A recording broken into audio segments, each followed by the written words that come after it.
At the tomb of the unknown soldier, where silence is sacred and duty is eternal, a boy in a wheelchair stared up at the black tomb guard, his small hands gripping the armrests as if holding on to a dream.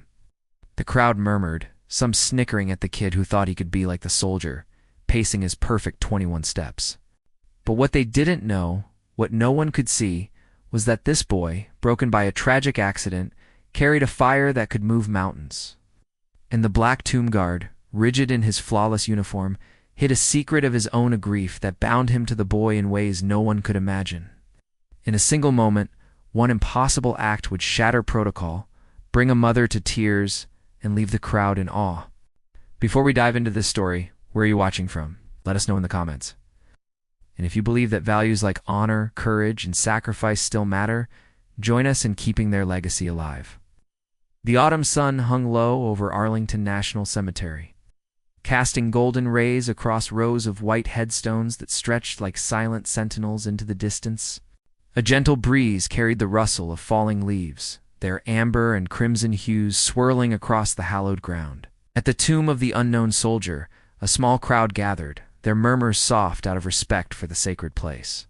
Among them, 10-year-old Isaiah Brooks gripped the armrests of his wheelchair, his brown eyes wide with awe as he watched Black Tomb Guard Sergeant Malik Washington pace his precise 21 steps. Each movement was flawless, the click of his polished shoes echoing like a metronome. Isaiah leaned forward, his breath catching. "Mom, do you think he ever gets tired?" His voice was quiet but brimming with wonder. Evelyn Brooks, Isaiah's mother, pushed a strand of dark hair behind her ear and smiled down at her son. Her hands rested lightly on the handles of his wheelchair, steady and protective. "Oh, sweetheart, I bet he does," she said, her voice warm, but tinged with the weight of years spent shielding Isaiah from the world's sharp edges. "But tomb guards are trained to stand tall no matter what, just like you, huh?"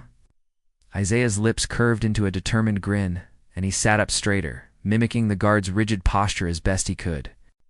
Sergeant Malik Washington, a black tomb guard, in his immaculate blue uniform, moved with mechanical precision. His white-gloved hands gripped his rifle, bayonet gleaming in the morning light. But to the crowd, he was a symbol of duty, a living monument to sacrifice. Beneath the starched exterior, Malik carried a private grief. His younger sister, Aisha, a Marine, had died in a car accident 3 years ago.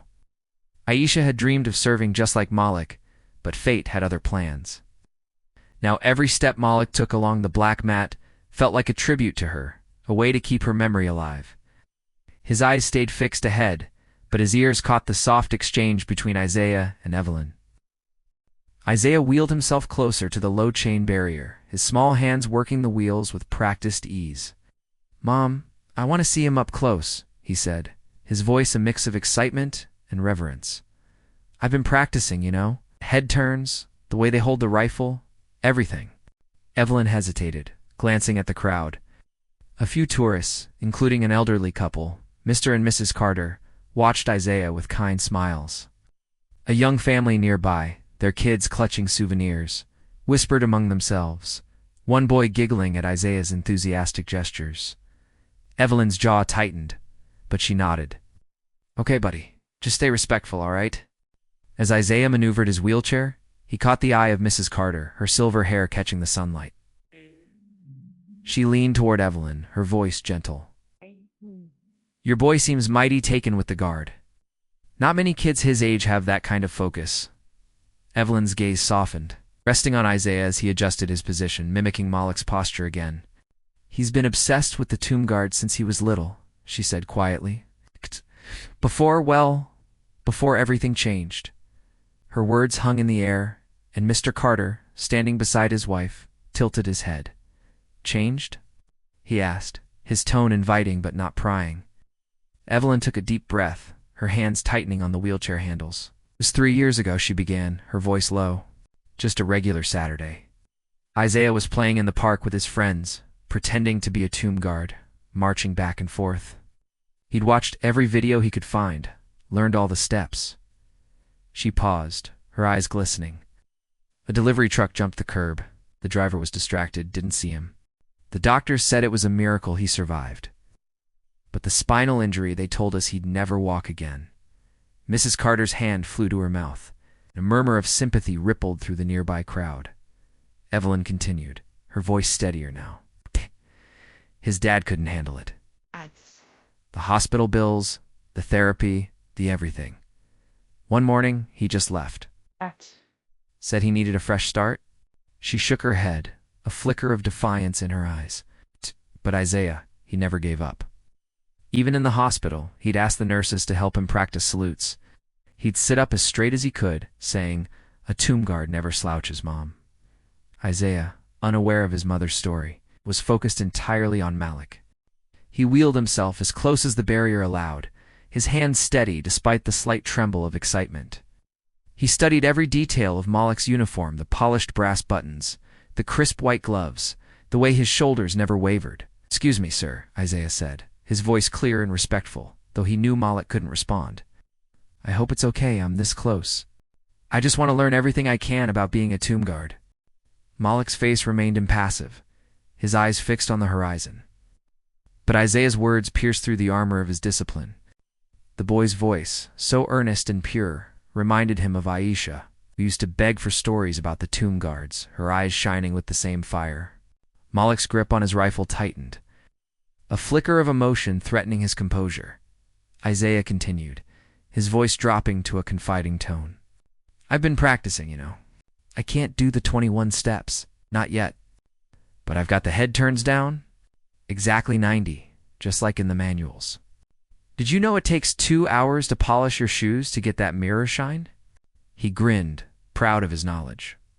A breeze rustled the leaves, and Isaiah's hands gripped his armrests tighter. "The doctors say I'll never walk again, that I should pick a different dream. But they don't get it. Being a tomb guard isn't just about walking. It's about standing for something bigger. Honor, duty, all that stuff." A single tear formed in the corner of Malik's eye, hidden by the shadow of his cap. Protocol demanded he remain stoic, but Isaiah's words struck a chord, echoing the lessons he'd learned in his own training. He thought of Aisha, who'd believed in those same values, who'd wanted to make a difference. The boy's determination, his unshakable faith, was like a mirror reflecting Malik's own buried hopes. Evelyn's voice carried on behind them, growing stronger as she spoke to the Carters and the gathering crowd. "Kids at school used to tease him," she said, her tone fierce with pride. "They'd say he couldn't be a tomb guard from a wheelchair. But Isaiah just smiled and told them, 'Strength isn't in your legs. It's in your heart.'" He'd come home and watch documentaries about Arlington, memorizing every detail of the ceremony.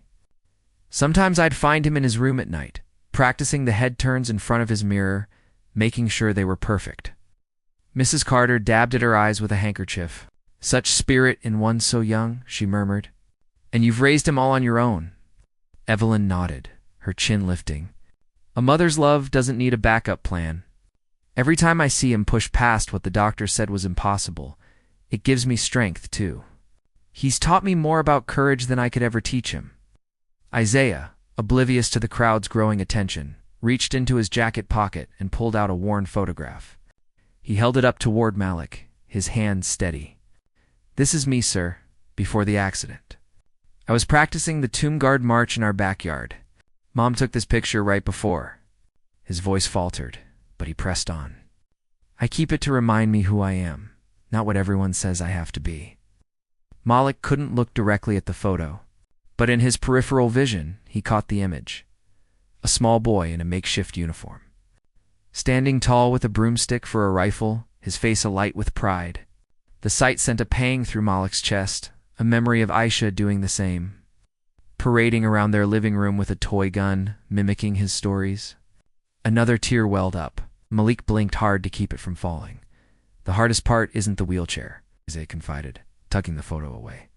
"It's when people look at you like you're broken, like you're less than whole. But when I watch you, sir, I remember that real strength is up here." He tapped his chest over his heart. "That's what I want to guard someday. Not just a tomb, but what it stands for. Honor, sacrifice, all of it." The crowd had grown silent, their cameras forgotten as they listened to Evelyn's story and watched Isaiah's quiet conversation with the unmoving guard.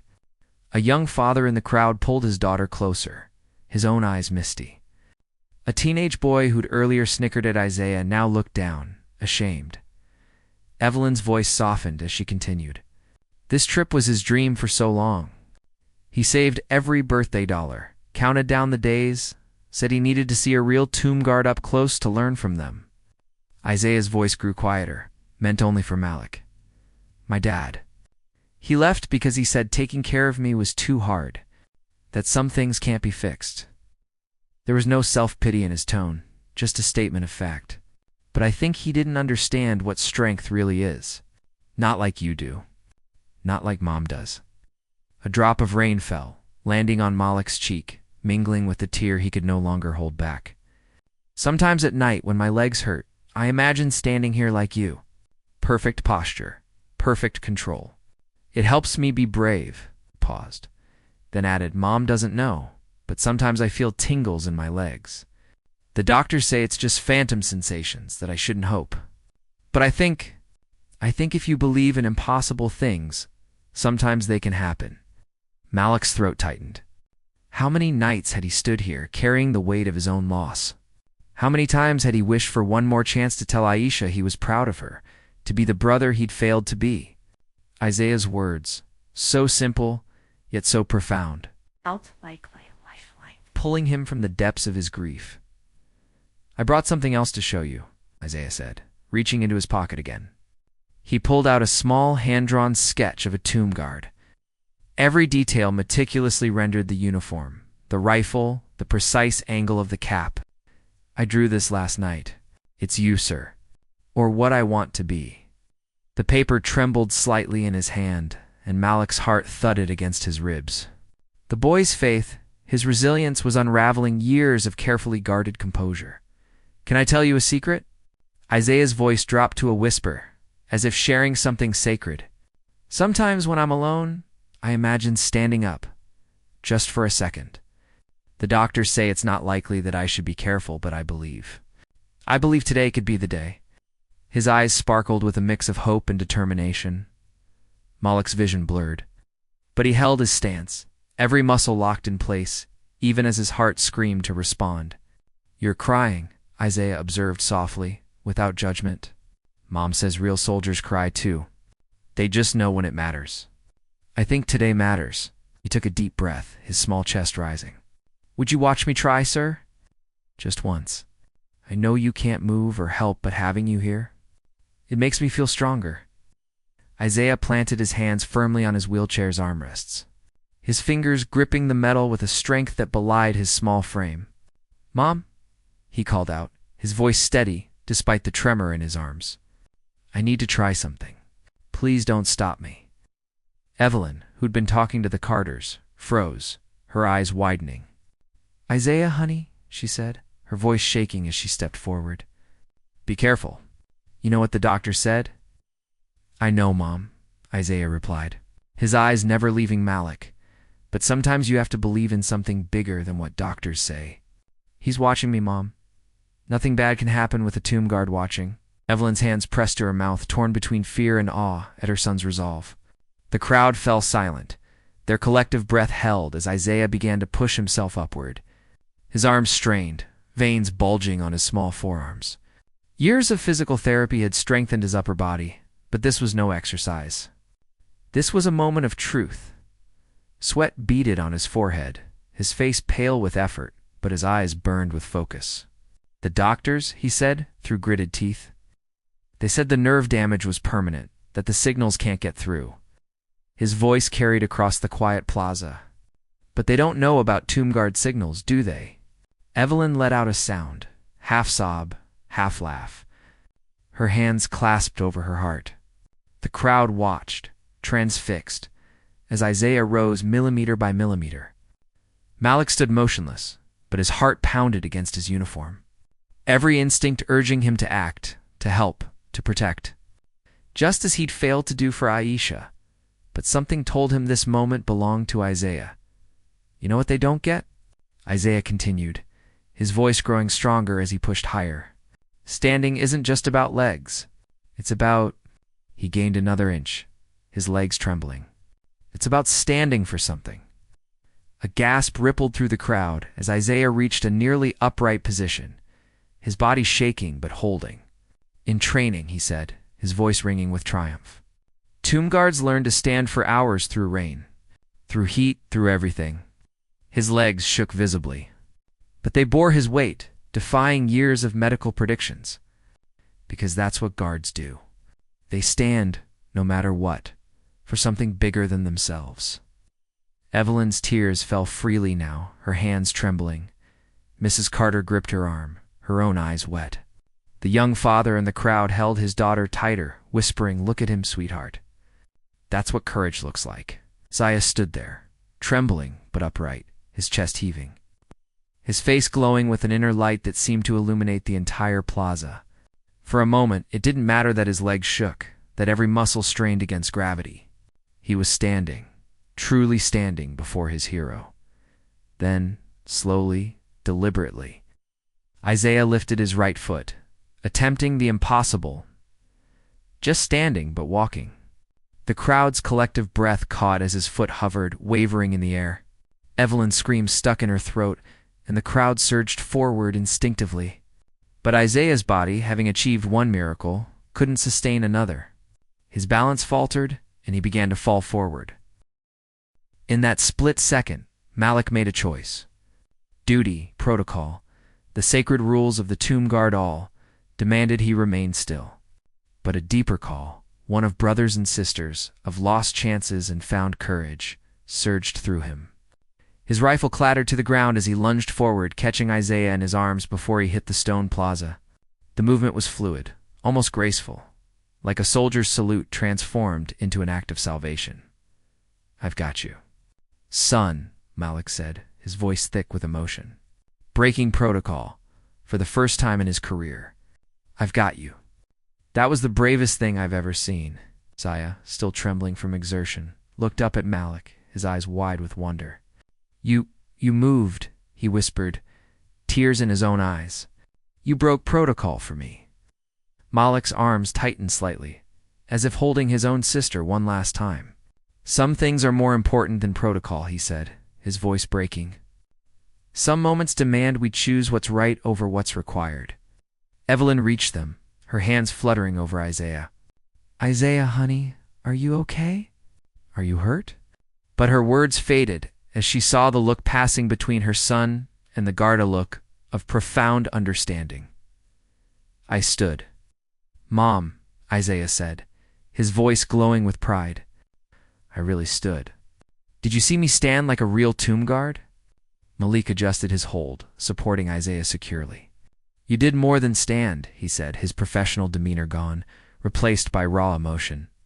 "You showed everyone here what true strength looks like." His voice caught as he added, "My sister Aisha, she would have been proud to stand beside someone like you."